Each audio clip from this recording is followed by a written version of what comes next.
Difficult to say on air, I think, what we are obviously all suspecting, but absolutely, really, it's looking like a major landslide in the direction of Volodymyr Zelensky, complete political unknown, an actor and a comedian, as you're saying, but it just seems as though Petro Poroshenko, the incumbent president, has been unable to really get any purchase on Zelensky's popularity.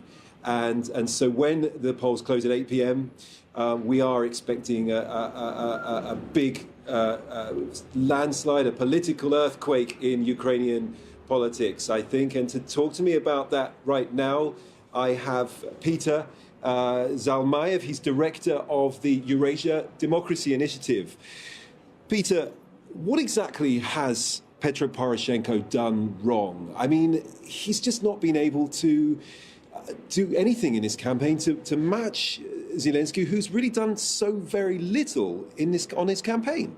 You know, he's throwing up his arms and he's asking the same question that you just asked me. You know, he, by all accounts, has been a pretty successful and effective president. He can show a whole list of accomplishments, not least holding down Russia's attack against Ukraine, holding down the fortress of Ukraine and boosting the army, enacting certain very important anti-corruption reforms. And yet, like you said, simply no purchase against his candidate. His messaging has simply lost traction against the candidate who is a dark horse of Ukrainian politics, who is a complete unknown when it comes to specific policy prescriptions. But yet someone, and I'm talking about Mr. Zelensky, who's been successful in harnessing new media, including Instagram, including his long-running TV show where he plays a Ukrainian president, called the servant of the people, in order to boost his popularity, to come up from behind and become a very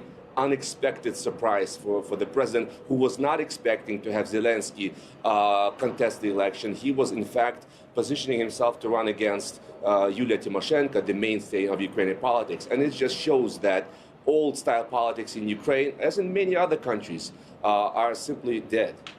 Everyone is trying to figure out where Zelensky's coming from, and it's got to this crazy situation where we're watching his TV shows, we're watching Servant of the People to see what's in the plot, to see whether or not this fictional narrative is somehow going to play out in reality. If he becomes president, what are we going to expect from him and for Ukraine?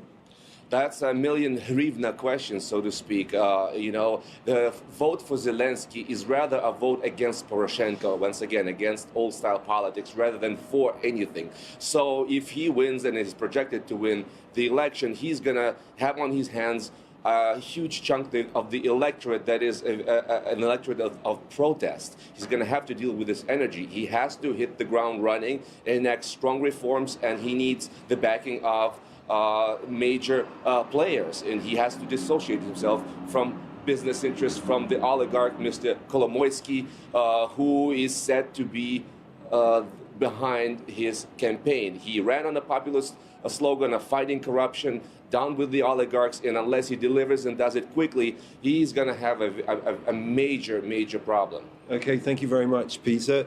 Well, there you have it. Is Zelensky the servant of the people, or is he a servant of an oligarch? Well, in Ukraine, truth is stranger than fiction. We'll be keeping a very close eye on things and waiting to see what the outcome of this very exciting election is going to be. Back to you.